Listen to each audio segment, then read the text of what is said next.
Hello दोस्तों, स्वागत है आपका अपना YouTube channel study with SK में। तो दोस्तों, आज मैं एक नई वीडियो के साथ दोस्तों बहुत ही खुशी की बात ये है कि आपका जो एयरफोर्स का जो नोटिफिकेशन है, फॉर्म फिलअप का एयरफोर्स का नोटिफिकेशन वो आउट हो गया है। तो दोस्तों, अब बारी है आपकी कि आप लोग भी अपना पेन और कापी लेकर तैयार हो जाइए और आप अपने लक्ष्य को पाने के लिए बहुत ही कड़ी मेहनत करें, ताकि आप अपने इस वर्दी को, आप इस नीली वर्दी को आप प्राप्त कर सके। आइए दोस्तों, मैं विदाउट वेस्टिंग टाइम स्टार्ट करने वाला हूँ अगला वीडियो। यानी कि ये अगला क्वेश्चन देखिए, विश्व का सबसे बड़ा मरुस्थल है। ऑप्शन है आपका सहारा, अरब मरुस्थल, ऑस्ट्रेलिया मरुस्थल, गोबी मरुस्थल। तो दोस्तों, यहाँ पे जो आपका राइट आंसर है, उसका जो राइट आंसर हो जाएगा वो ऑप्शन नंबर ए बिल्कुल ही सही हो जाएगा। यानी ये विश्व में, ठीक है, जो विश्व में आपका सबसे बड़ा मरुस्थल है वो आपका सहारा हो जाएगा। और ये जो सहारा आपका कहाँ स्थित है? उत्तरी अफ्रीका में स्थित है, ठीक है। और अगर भारत का पूछता है, अगर आपका भारत का पूछता है कि भारत का सबसे बड़ा मरुस्थल कौन सा है, तो वो हो जाएगा आपका थार का मरुस्थल, जो कि आपका राजस्थान में है, ठीक है। कहाँ है आपका? राजस्थान में आपका, ठीक है, राजस्थान में है। वो क्या विश्व का सबसे बड़ा मरुस्थल आपका सहारा है, और भारत का सबसे बड़ा मरुस्थल आपका थार का मरुस्थल है, ठीक है। और ये जो है गोबी मरुस्थल, वो आपका मंगोलिया एवं चीन के बीच में पड़ता है, मंगोलिया एवं चीन के बीच में पड़ता है। अगला क्वेश्चन देखिए, अगला क्वेश्चन ये है कि प्रसिद्ध नील नदी संबंध रखती है, यानी नील नदी कहाँ से निकलती है, ठीक है, यही पूछा गया है आपका। यही आपका क्वेश्चन में यही कहा गया है। देखिए, ऑप्शन आपका इराक से, मिस्र से, फ्रांस से, जर्मनी से। तो यहाँ जो आपका राइट आंसर हो जाएगा दोस्तों, वो option number B, option number B बिल्कुल ही सही हो जाएगा। यानी ये जो आपका जो नील नदी है, नील नदी वो मिस्र से संबंधित रखती है, मिस्र देश से संबंधित रखती है। और ये भी आप सुने होंगे कि नील नदी का देन किसे कहा जाता है, यानी मिस्र को ही कहा जाता है। ये भी आपका एग्जाम के पॉइंट ऑफ व्यू से बहुत ही इंपॉर्टेंट है। तो इसलिए अभी तक मेरे चैनल को सब्सक्राइब नहीं किया तो कृपया चैनल को सब्सक्राइब करिए, लाइक करिए, शेयर करिए। अगर आप यहाँ तक आ गए हैं तो प्लीज़ प्लीज़ सब्सक्राइब करना न भूलिए। अगला क्वेश्चन देखिए, अगला क्वेश्चन ये है कि विश्व में सबसे लंबी नदी, जो आपका विश्व में सबसे लंबी नदी है वो आपका कौन सा हो जाएगा? देखिए, गंगा नदी, अमेजन नदी, नील नदी और ये थेम्स नदी, ठीक है। यानी विश्व में पूछा गया है, विश्व में ना। तो विश्व में जो आपका सबसे लंबी नदी हो जाएगी वो कौन सी नदी हो जाएगी विश्व में? नील नदी, option number C, option number C आपका बिल्कुल इससे हो जाएगा, नील नदी हो जाएगा। और अगर पूछता आपका कि भारत के, ठीक है, अगर पूछता है भारत का सबसे लंबी नदी कौन सी है, तो वो आपकी हो जाएगी गंगा नदी, ठीक है। भारत का सबसे लंबी नदी कौन सी हो जाएगी? गंगा नदी हो जाएगी। और ये जो अमेजन नदी है, अमेजन, वो विश्व की दूसरी सबसे बड़ी लंबी और चौड़ी नदी है, अमेजन नदी विश्व की, ठीक है। और ये जो थेम्स है, थेम्स यानी ये यूरोपीय महाद्वीप का सबसे बड़ा नगर कौन सा है? यानी उसके किनारे, थेम्स के किनारे, थेम्स नदी के किनारे आपका लंदन बसा हुआ है, ठीक है। थेम्स नदी के किनारे आपका लंदन बसा हुआ है। अगला क्वेश्चन देखिए, अगला क्वेश्चन ये है कि देश में यानी भाभा परमाणु अनुसंधान केंद्र कहाँ स्थापित है? यानी ये भी पूछ सकते हैं कि भारत में भाभा परमाणु अनुसंधान कहाँ स्थित है, जिससे हम लोग बोलते हैं BARC, Bhabha atomic research centre, ठीक है, जिसे हम लोग भाभा एटॉमिक रिसर्च सेंटर, ठीक है, हम लोग इसे बार्क के नाम से जानते हैं। आइए देखिए यहाँ पे ऑप्शन है आपका पोखरण, ट्राम्बे, बैंगलोर, कोलकाता। तो यहाँ पे जो आपका राइट आंसर हो जाएगा वो, यानी परमाणु अनुसंधान, यानी भारत में परमाणु अनुसंधान कहाँ है, तो आपका जो राइट आंसर है वो हो जाएगा आपका option number B, Trombay. Trombay आपका कहाँ पड़ता है? आपका ट्राम्बे आपका मुंबई में पड़ता है, ठीक है। ट्राम्बे आपका मुंबई में पड़ता है। और ये आपका जो बेंगलोर है, बेंगलोर में आपका क्या है, यानी इसरो, बेंगलुरु में आपका इसरो का मुख्यालय है, इसरो का मुख्यालय है, जहाँ पे आपका उपग्रह का प्रक्षेपण केंद्र है। मतलब जो भी प्रक्षेपण केंद्र है, यानी जो भी उपग्रह का प्रक्षेपण किया जाता है वो आपका बेंगलोर, यानी बेंगलोर से ही किया जाता है, बेंगलोर से आपका किया जाता है, ठीक। और पहला परमाणु जो परीक्षण हुआ था वो 18 मई 1974 में हुआ था। पहला परमाणु उपग्रह का प्रक्षेपण जो हुआ था वो 18 मई 1974 में हुआ था। और ये आपका इसरो है ना, इंडियन स्पेस रिसर्च ऑर्गेनाइजेशन, ठीक है।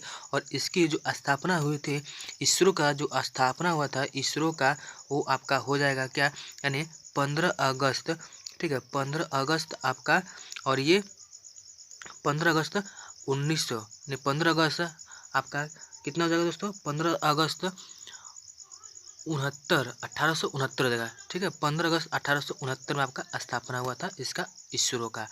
अगला क्वेश्चन देखिए, अगला क्वेश्चन ये है कि आग पकड़ने के लिए कौन सा फाइबर न्यूनतम प्रवृत्ति का है। तो ऑप्शन है आपका टेरिलिन, सूती, नायलॉन, पॉलिएस्टर।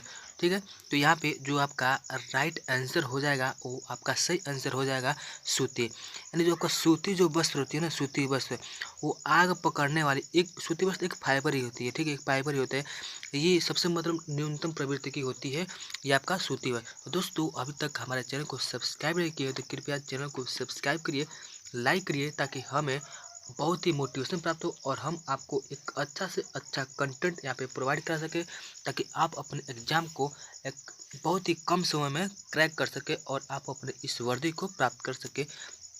आइए अगला क्वेश्चन देखिए, अगला क्वेश्चन ये है कि धातुओं में से किस में न्यूनतम गलनांक होता है। यानी ये भी पूछ सकता है कि न्यूनतम गलनांक किसका होता है। ऑप्शन आपका पोटेशियम, सोडियम, लिथियम, सीसा। ठीक है, तो यहाँ पे जो आपका राइट आंसर हो जाएगा वो क्या है, पोटेशियम। ठीक है, पोटेशियम हो जाएगा ना। अच्छा, पोटेशियम का जो गलनांक है इनमें से है ना, इनमें से इस ऑप्शन में से ना पूछा गया है, जो आपका निम्न गलनांक हो जाएगा वो किसका हो जाएगा, पोटेशियम का हो जाएगा। ऑप्शन नंबर ए आपका सही हो जाएगा।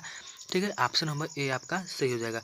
लिथियम जो है ना, ये लिथियम, ये जो आपका लिथियम है, लिथियम वो सबसे हल्की धातु है। ठीक है, लिथियम आपका सबसे हल्की धातु है, लिथियम आपकी सबसे हल्की धातु है, लिथियम सबसे हल्की धातु होती है। और ये सीसा है, सीसा इसका क्वथनांक होता है आपका 1620 डिग्री सेल्सियस होता है इसका क्वथनांक। ठीक है, आइए क्वेश्चन नंबर अगला है कि किसमें कार्बन की प्रतिशतता सबसे कम होती है। यानी कार्बन की मात्रा जो होती है वो किसमें सबसे कम होती है। मृदु इस्पात, नरम इस्पात, कठोर इस्पात, पिटवा इस्पात। यानी इस्पात मतलब यानी लोहा ही होता है ना, इसे इसे लोहा ही बोलते हैं। तो आपका जो राइट आंसर हो जाएगा वो पिटवा, नहीं ऑप्शन नंबर डी आपका बिल्कुल ही सही हो जाएगा। ऑप्शन नंबर डी आपका सही हो जाएगा। ये जो नरम लोहा है ना, नरम लोहा, इसे नरम लोहा से हम लोग क्या चुंबक बनाते हैं। नरम लोहा से हम लोग चुंबक, ठीक है, हम लोग चुंबक बनाते हैं, नरम लोहा से ही चुंबक बनाया जाता है। क्वेश्चन में अगला है कि किसे भारी जल कहा जाता है। यानी भारी जल, ये भी पूछ सकता है कि भारी जल का रासायनिक नाम क्या है, भारी जल का रासायनिक सूत्र क्या होता है। ठीक है, तो यहाँ पे ऑप्शन है आपका बर्फ, ड्यूटेरियम ऑक्साइड, आशुद्ध जल, इनमें से कोई नहीं। तो यहाँ पे जो आपका राइट आंसर हो जाएगा वो option number B deuterium oxide. इसका जो ये है जो आपका रासायनिक नाम, केमिकल नेम है। ठीक है, ये केमिकल नेम है, ये आपका ड्यूटेरियम ऑक्साइड आपका केमिकल नेम है। और जो इसका केमिकल फार्मूला हो जाएगा वो केमिकल फार्मूला क्या हो जाएगा, D2O, क्या ड्यूटेरियम ऑक्साइड हो जाएगा D2O। और ये आपका, ठीक है, ये D2O, और D2O का प्रयोग इसका नाभिकीय रिएक्टर में, ठीक है, नाभिकीय रिएक्टर में इसका मंदक रूप में प्रयोग किया जाता है भारी जल का प्रयोग। ठीक है, अगला क्वेश्चन ये है कि लाफिंग गैस है नाइट्रस ऑक्साइड, नाइट्रोजन पेरोक्साइड, ये नाइट्रिक ऑक्साइड, नाइट्रोजन ट्राईऑक्साइड। ठीक है, तो यहाँ पे जो आपका राइट आंसर हो जाएगा, यहाँ पे देखिए आपका जो राइट आंसर होगा वो ऑप्शन नंबर ए आपका क्या, नाइट्रस ऑक्साइड। इसका जो आपका रासायनिक फार्मूला है वो क्या हो जाएगा, N2O, क्या N2O हो जाएगा। ठीक है, N2O, इसे लाफिंग गैस यानी इसे हंसाने वाला गैस भी कहते हैं। अगला क्वेश्चन देखिए, अगला क्वेश्चन ये है कि चिपको आंदोलन का अन्य नाम क्या है।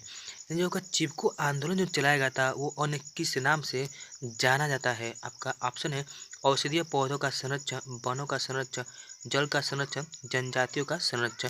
तो यहाँ पे जो आपका राइट आंसर हो जाएगा वो ऑप्शन नंबर बी आपका बिल्कुल ही सही हो जाएगा।